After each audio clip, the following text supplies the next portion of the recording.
فرمایا سبعۃ یظلهم اللہ فی ظلہ یوم لا ظل الا ظلہ، کہ قیامت کے دن جب سورج بالکل نزدیک آیا ہوا ہوگا تو اس دن 7 قسم کے خوش نصیب لوگ ایسے ہوں گے کہ جن کو اللہ رب العالمین اپنے سائے تلے میں جگہ دیں گے۔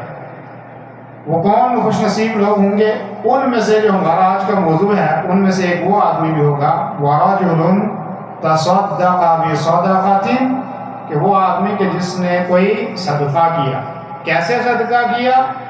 فرمایا فَأَخْفَاهَا، اس کو چھپا کے صدقہ کیا، لوگوں کو دکھانے کے لیے نہیں کیا بلکہ چھپا کے کیا۔ کیسے چھپا کے کیا؟ حَتَّى لَا تَعْلَمَ شِمَالُهُ مَا تُنْفِقُ يَمِينُهُ، اس طریقے سے خرچ کیا کہ اس کے دایاں ہاتھ نے جو خرچ کیا ہے اس کے بایاں ہاتھ کو بھی اس کے متعلق علم نہیں ہوا۔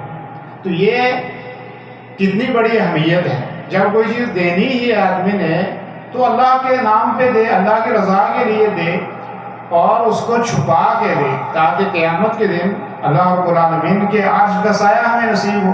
لیکن جب ہم دنیا دار بن جائیں اور دنیا ہمارے دلوں میں بس جائے تو پھر آدمی کا مقصود اللہ کو خوش کرنا نہیں ہوتا ہے، بلکہ جلسوں میں اعلانیہ طور پر نام پکار کر کوئی چیز دینی ہے تو فلاں چودھری صاحب نے، فلاں صاحب نے، فلاں سرپنچ صاحب نے، فلاں نے اتنی چیز دی۔